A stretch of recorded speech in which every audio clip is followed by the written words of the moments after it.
Hi guys, I'm going to make a meat-filled crepe. And in German this is called Fetzlings. So I have a 4-pound beef chuck roast. I have a 9x13 baking dish sprayed with some cooking spray, which I'm going to set to the side. And I'm going to go ahead and I'm going to season this up really well. This is actually going to be 2 meals I'm going to get out of this.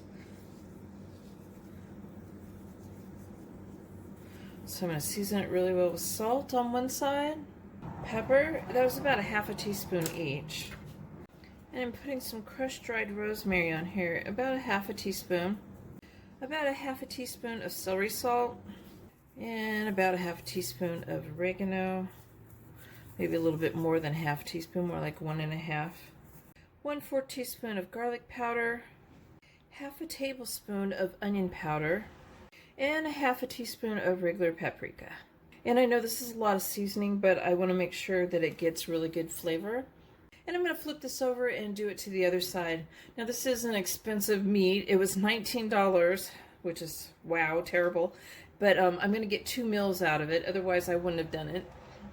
Okay, so I divided up a tablespoon of salted butter around the meat, and I have ½ cup of water, and I'm just going to pour this around the meat too. I'm avoiding pouring on top and washing off the seasonings. I am going to cover this with foil. My oven's preheated to 350 degrees, and I'm going to go ahead and I'm going to put that in there. I'm going to bake this for 2½ hours, and then I'm going to remove the foil to bake longer. And when I covered it with foil, I did kind of tent it a little bit in the middle. It's popped up in the center a little bit. I don't want the seasonings to be rubbed off on top of the foil. Alright, so it's been in the oven for 2½ hours. I've removed the foil. I'm going to go ahead and I'm going to carefully flip it over. It's almost done. I have a ½ cup of beef broth with the sodium in it, and I'm just going to go ahead and add that in there. And I'm doing this so I have plenty of gravy later, and during the baking process, you know, if it's dry, you know, you want to check on it every once in a while, and if it's dry, then you can add a little bit of water to it. I'm going to put this back in the oven for about 30 minutes, and then I'm going to check it and see if it's done. And I'm going to keep the foil off for this last 30 minutes. Alright, my roast is done. I'm going to go ahead, I'm going to cover it back up with some foil, and I'm going to let it set for at least 15 minutes, and then I'm going to divide it in half. So I made a batch of crepes up, and I'll leave a link in the description below so you can see how to make them. I mixed ½ cup of water with 3 tablespoons of cornstarch.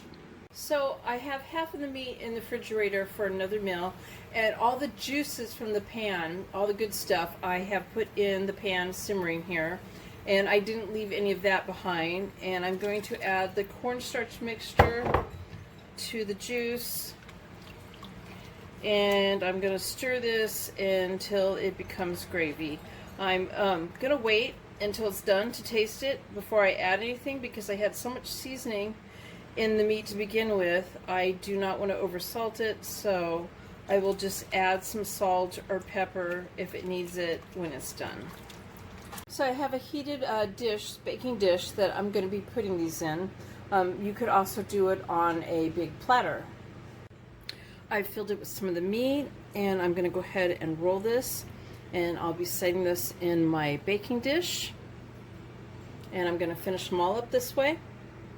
Now, some other meals that you could get out of the other half of this roast beef would be obviously roast beef sandwiches, or maybe like roast beef with mashed potatoes and gravy. You could also make a beef stew with the rest of the meat. I'm going to be doing a meat dumpling soup with mine, and I'm planning on making a video. Hopefully that will happen. Or you could make a beef and potato burrito with it. So now we're going to simply pour the gravy on top of the crepes and serve it up, and there you have them. Please give my video a thumbs up and subscribe to my channel, and thank you guys for watching.